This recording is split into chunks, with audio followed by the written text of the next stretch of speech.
Assalamualaikum warahmatullahi wabarakatuh. Masih bersama saya di channel Yadi Aindo untuk cerita-cerita horor atau misteri. Yang baru bergabung di channel Yadi Aindo, jangan lupa like, subscribe, komen, dan tombol notifikasinya agar mendapatkan video-video terbaru dari channel Yadi Aindo.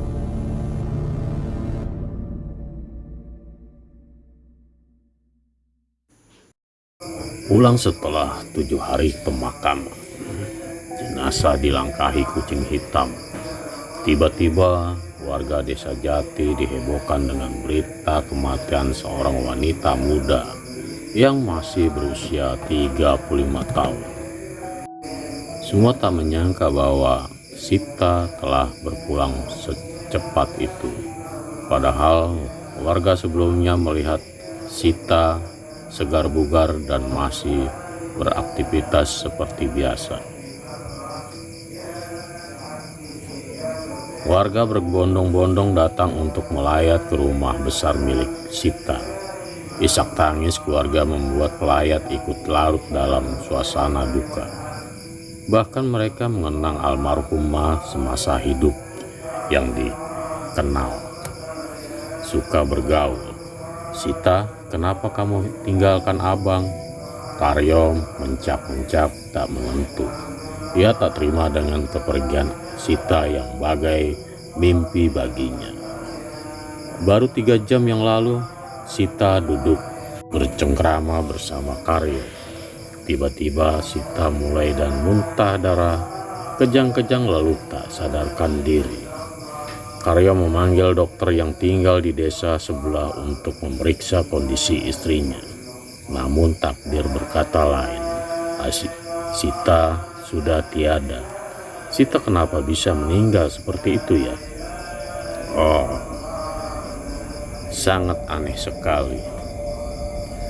Apa jangan-jangan dia diguna-guna? Para pelayat wanita yang duduk mengelilingi jenazah Sita saling berbisik. Satu persatu anggota pengajian di kampung itu datang. Mereka mulai membaca surat Yasin, sementara Karyo masih memeluk jenazah istrinya yang sudah terbujur kaku itu sambil meraung. "Sita sayang, bangun, jangan tinggalkan abang dan Alifa, kasihan anak kita masih kecil," ratap Karyo. Tiba-tiba entah dari mana datangnya seekor kucing hitam lewat dan melompati jenazah Sita. Semua orang menjerit karena kaget. Begitu juga dengan Karyo yang ikut mundur menjauhi jenazah istrinya. Jantung Karyo berdegup kencang. Ia masih memegangi dadanya yang shock. "Astagfirullahaladzim, dari mana datang kucing itu?" seru salah seorang pelayat mengusap dadanya. Anehnya kucing itu lari ke arah kamar Sita. Salah seorang kerabat Karyo mencari kucing hitam tersebut ke dalam kamar. Ternyata tak ditemukan. "Mana kucingnya?" tanya seseorang ketika Wahyudi keluar dari kamar. Wahyudi, kerabat dekat Karyo itu, menaikkan bahunya. Semua orang merasa takut. Ada beberapa yang pamit pulang lebih dulu hingga menyiksakan belasan orang di dalam yang masih tetap membacakan surat Yasin. Pertanda buruk itu, celetuk seseorang. "Udah, anggap saja nggak ada apa-apa," bantah Wahyudi berusaha menetralkan suasana. Ia kembali keluar bersama para pelayat pria di halaman rumah. "Sita!" Sementara Karyo kembali mendekati jenazah istrinya. Tiba-tiba Karyo merasakan sesuatu yang tak beres dari tubuh istrinya. Ia beringsut mundur dan menatap ke arah jenazah yang ditutupi oleh kain jarik panjang itu. Tubuh Sita bergetar hebat hingga membuat orang-orang lari keluar karena ketakutan. Hanya Karyo yang tinggal di sana sambil melongo. "Sita bangkit!" duduk berselonjor. Tatapan matanya sangat kosong. Karyo yang sendirian di dalam masih melongo, tak percaya dengan apa yang dilihatnya saat itu. Tubuhnya kaku dan tak mampu ia gerakan. Hatinya menjerit ketakutan, ingin lari juga keluar rumah. Namun tubuhnya tak menginginkan itu. Sita menyeringai, kemudian tubuhnya ambruk lagi. Barulah Karyo berteriak. Ia buru-buru keluar meninggalkan jenazah istrinya sendirian di dalam rumah. "Ibu," jerit seorang gadis kecil berusia 7 tahun di balik pintu kamar. Ia keluar dan duduk di dekat jenazah ibunya. Orang-orang hanya berani mengintip di depan pintu utama saja. "Alipah, sini," panggil Karyo di ambang pintu. "Ibu tadi bangun, Pak," ucap Alipah polos. "Ibu sudah tiada, Alipah," ucap Karyo dengan suara parau. Alipah menggelengkan kepalanya. Anak itu masih belum menerima kematian sang ibu yang begitu cepat dan terasa seperti mimpi baginya. Sedari tadi ia hanya di dalam kamar mencoba mempercayai pikirannya saja bahwa ibunya masih hidup. "Ada apa ini bapak-bapak? Kenapa di luar semua?" Kiai Ramdan menerobos kerumunan warga yang berdesak-desakan di depan pintu ingin melihat kondisi jenazah Sita. "Sita tadi bangkit, Kiai," sahut seseorang. "Kok bisa?" Kiai Ramdan mengerutkan dahinya. "Iya, Yai, istri saya bangkit lagi setelah dilangkahi kucing hitam," ucap Karyo. "Astagfirullahaladzim, mana mungkin ini bisa terjadi? Kami tidak tahu, Yai. Sudah, ayo kita urusi jenazah sebelum masuk waktu asar, takutnya nanti ditunda-tunda keburu petang." "Apa tidak apa-apa, Yai?" "Memangnya kenapa? Itu jenazah sudah dalam posisi semestinya." Kiai Ramdan melirik ke arah jenazah. Warga satu persatu bubar. Ada yang duduk di halaman dan yang kembali masuk ke dalam lagi. Karyo kembali masuk dan duduk bersama anaknya di samping jenazah istrinya. Tinggal beberapa orang saja yang mau membaca Yasin sembari menunggu jenazah akan dimandikan. Pelan-pelan menggosok lipatan di tubuhnya, ucap Saodah, orang yang terbiasa memandikan jenazah di desa mereka. "Astagfirullah, Bu Saodah, ini kenapa berdarah?" Tunjuk wanita yang menemani Saodah untuk membersihkan bagian kemaluan Sita. "Ya Allah," seru Saodah yang juga kaget setelah melihat darah mengalir tanpa henti.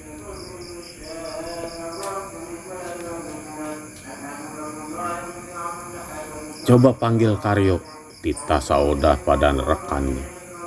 Ia ingin tahu apakah Sita sebelum meninggal lagi haid. Tak lama kemudian Karyo datang. Lelaki itu tak mengerti kenapa ia dipanggil ke bilik hijau itu. "Apa almarhumah sebelumnya haid?" cecah Saodah. "Setauku tidak, memang kenapa?" Karyo balik bertanya. "Tidak, ya sudah kalau begitu," ucap Saodah. Serasa tidak langsung meminta Karyo untuk keluar. Karyo pun keluar membiarkan orang-orang itu memandikan jenazah istrinya. Tubuh Sita kembali diguyur air secara perlahan. Setelah itu siap untuk dikafankan. Alipah menatap ibunya dengan tatapan nanar. Saat kain kafan telah sempurna menutupi tubuh Sita, anak dan suaminya dipinta untuk menciumi jenazah terakhir kali sebelum disalatkan. Namun Alipah dengan tegas menolak. Ia bersikuku tidak mau mencium jenazah ibunya untuk terakhir kali. "Ayo nak," bujuk Karyo. "Enggak, ibu masih hidup, Pak," kenapa harus menciumnya begitu? Sudah, Karyo, biarkan saja, Alipah masih syok, bujuk Wahyudi. Karyo manut, hanya ia dan kerabat dekatnya saja yang memberi ciuman terakhir pada jenazah istrinya. Jenazah Sita diletakkan di atas tandu dan ditutupi oleh kerangka besi yang berselimutkan kain hijau bernama keranda. Semerbak daun pandan dan juga beberapa bunga yang dirangkai di atas keranda mulai menghilang dari dalam rumah. Seiring dibawanya keranda itu keluar untuk disalatkan di masjid. Alipah bersama nenek ya, tidak ikut mengantar. Ia hanya duduk di pangku Mak Nila sambil menerima pelayat yang terus-menerus berdatangan. Kami turut berduka cita atas meninggalnya menantu Mak Nila, ucap orang-orang ketika menyalami Mak Nila. Wanita yang berusia 65 tahun itu hanya mengangguk. Ia sama pilunya dengan Karyo. Menantu yang selama ini mengurusnya pergi tak terduga. Sementara ia yang sering sakit-sakitan malah tetap hidup sampai sekarang. Memang umur tidak ada yang tahu. Mak, ini kain bekas pemandian Sita tadi, kalau sudah kering dikuburkan saja ya, jangan disimpan di rumah, ucap Sauda. Iya, Sauda, terima kasih, letakkan saja di dalam ember cucian yang ada di dalam kamar mandi sana, balas Mak Nila. Iya Mak, Sauda segera ke belakang. Seseorang beringsut mendekati Mak Nila. Mulut orang itu mendekat ke telinga Mak Nila karena ingin mengatakan sesuatu hal. Mak, sebenarnya Sita itu masih hidup, bisik orang berkerudung hitam tersebut. Sontak saja Mak Nila kaget. Ia mendelik tajam matanya. Jangan asal bicara. Mayatnya dilangkahi kucing hitam, itu artinya dia akan bangkit lagi nanti. Mau tahu nggak? Ini tuh mau malam Jumat Kliwon. Itu kuburan Sita harus dijaga 40 hari, ucap orang itu lagi. Kami tidak mempercayai hal begituan, balas Mak Nila. Mak, jangan diabaikan hal beginian. Mak Nila tak mau menanggapi lagi. Ia mengalihkan pandangannya ke lain tempat. Pelayat itu hanya menghela napas dan mulai duduk di sejajar dengan yang lain. Langit mulai diselimuti kabut putih nan tebal. Karya mendongak ke atas, terasa wajahnya mulai ditetesi air hujan. Jenazah belum dimasukkan ke liang lahat. Cepat kita kebumikan sebelum hujan turun, seru Kiai Ramdan. Karyo ikut turun bersama dua orang warga yang ikut mengantar jenazah Sita ke pemakaman desa itu. Ia menyambut istrinya dari bawah dan membantu meletakkan jenazah ke posisi menghadap kiblat. Setelah itu mereka naik kembali ke atas. Hujan mendadak deras seketika. Sebagian yang mengantar tadi memilih pulang lebih dulu. Cepat gali, titah Kiai Ramdan sambil mengusap wajahnya yang telah basah. Liang lahat itu mulai becek, bahkan kain kafannya juga kotor. Tapi tanah itu tergerus oleh hujan. Jenazah yang semula miring ke kanan jadi berubah posisi terbaring terlentang. Astagfirullahaladzim, seru semua orang. Bagaimana ini Kiai? Kenapa aneh sekali begini? Tanya seorang warga yang telah basah kuyup. Cepat turun lagi, betulin posisi jenazah seperti semula, titah Kiai Ramdan. Aduh Kiai, itu airnya sudah tergenang begitu, takut tanahnya ikut amblas. Malah nanti saya yang ikut terkubur sama mayat Mbak Sita, sungut lelaki janggung itu. Burhan, cepat lakukan, biasanya juga kamu yang ngurus begini. Kiai, bukan apa-apa, seumur hidup saya menggali kuburan tidak pernah kejadian begini. Lihat tuh, tunjuk Burhan ke arah dalam liang lahat. Kyai Ramdan melirik Karyo yang nampaknya sengaja diam, menghindar, namun tak sengaja ia mencuri pandang ke arah Kyai Ramdan. Begitupun sebaliknya, Kyai meminta Karyo yang turun ke bawah membetulkan posisi jenazah istrinya. "Karyo, cepat turun." Karyo sebenarnya tak punya keberanian, namun sebagai suami ia juga tidak bisa diam saja. Gagas Karyo melompat ke bawah dan hampir menginjak bagian kaki dari jenazah. Wajahnya sudah dipenuhi lumpur. Ia berusaha payah memiringkan jenazah istrinya untuk miring ke kanan, lalu ia bangkit ingin meminta orang di atas membantunya untuk naik. "Burhan, saya mau naik," seru Karyo yang sesekali mengusap wajahnya.